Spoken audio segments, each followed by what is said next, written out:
വിശുദ്ധ ഫൗസ്റ്റീനാമ്മയുടെ ഡയറിയിൽ 1588 പാരഗ്രാഫിൽ ഈശോ ഇങ്ങനൊരു സന്ദേശം തരുന്നുണ്ട്. എൻ്റെ കരുണയുള്ള ഹൃദയത്തോട് ചേർത്ത് പിടിച്ച് ഈ ലോകം മുഴുവനെയും മനുഷ്യകുലം മുഴുവനെയും സൗഖ്യപ്പെടുത്താൻ ഞാൻ ആഗ്രഹിക്കുന്നു.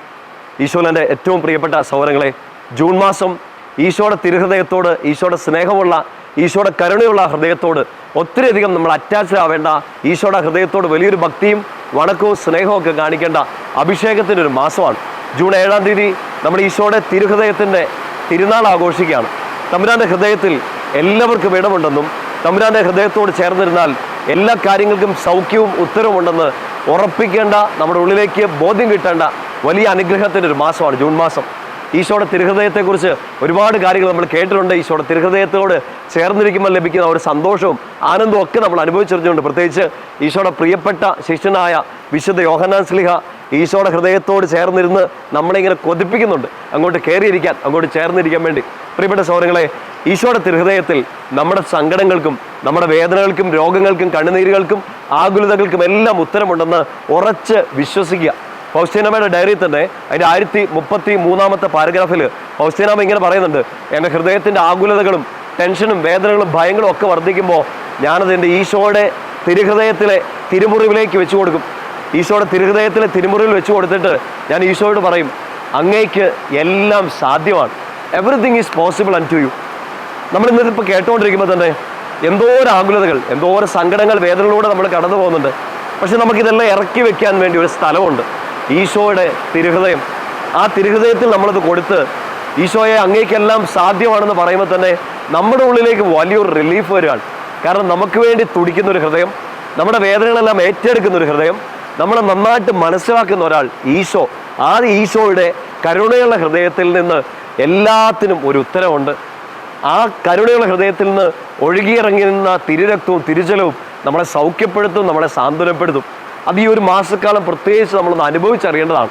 ഈശോയുടെ തിരുഹൃദയത്തിലെ തിരുമുറിവിൽ, ഈശോയുടെ ആ സ്നേഹം തുടിക്കുന്ന ഹൃദയത്തിലേക്ക് എൻ്റെ പ്രിയപ്പെട്ട സഹോദരങ്ങളെ, നിങ്ങളുടെ എല്ലാ ജീവിതാവശ്യങ്ങളും, നിങ്ങളുടെ സങ്കടങ്ങളും സഹനങ്ങളും നിങ്ങളുടെ ആകുലതകളും എല്ലാം കൊടുക്കുക. എല്ലാത്തിനും അവരെ ഉത്തരവുണ്ട്. ഈശോയ്ക്കെല്ലാം സാധ്യമാണ്.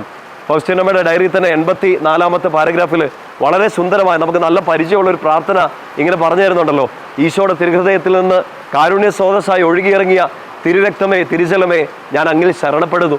നമുക്ക് ഈ ഒരു മാസക്കാലം മുഴുവൻ ഈശോയുടെ തിരുഹൃദയത്തോട് പ്രത്യേക വണക്കവും ആദരവും ആരാധനയും സ്നേഹവും ഒക്കെ കാണിക്കേണ്ട ഈ ഒരു പ്രത്യേക മാസം ജൂൺ മാസത്തിൽ ഈ പ്രാർത്ഥന ആവർത്തിച്ച് നമുക്കൊന്ന് പ്രാർത്ഥിക്കാം. ഫൗസ്റ്റീനാമ്മയുടെ ഡയറിയിൽ 84 പാരഗ്രാഫിലാണ് ഈ പ്രാർത്ഥന.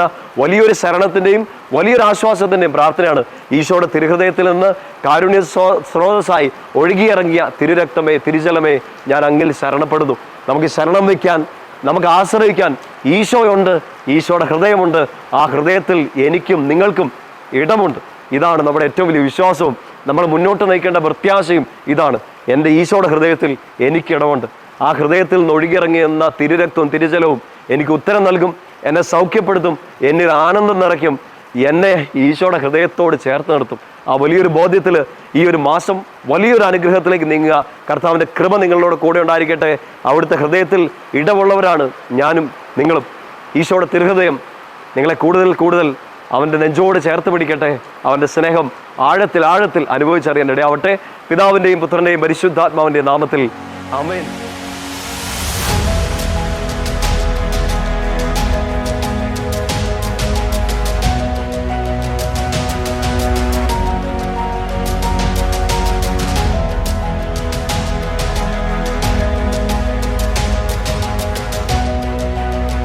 നിങ്ങൾ നിങ്ങളുടെ പാപങ്ങളിൽ മരിക്കും എന്ന് ഞാൻ നിങ്ങളോട് പറഞ്ഞു. എന്തെന്നാൽ ഞാൻ തന്നെ എന്ന് നിങ്ങൾ മരിക്കും. എന്നത്തെ ഒരു ഫ്രേസ് നിങ്ങൾ ശ്രദ്ധിക്കണം. ഞാൻ തന്നെ. പഴയ നിയമത്തിൽ മോശയോട് പറഞ്ഞ ആ വാക്ക്, ആ ദൈവം ഈശോ ഇന്ന് നമ്മൾ ഈ വിശുദ്ധ കുർബാനയിൽ, നമ്മൾ ആരാധനയിൽ നമ്മൾ അവന്റെ വചനമാണ് കേട്ടുകൊണ്ടിരിക്കുന്നത്. ഞാൻ തന്നെ. ആ ദൈവം ഈശോ നിന്റെ കൂടെ ഉണ്ടെന്ന് നീ തിരിച്ചറിഞ്ഞില്ലെങ്കിൽ നീ മരിക്കും. പാപങ്ങളിൽ മാത്രമല്ല, നിങ്ങളുടെ സങ്കടങ്ങളിൽ, നിങ്ങളുടെ പരാജയങ്ങളിൽ, നിങ്ങളുടെ കഴിഞ്ഞ കാലങ്ങളിൽ നിങ്ങൾ മരിക്കും.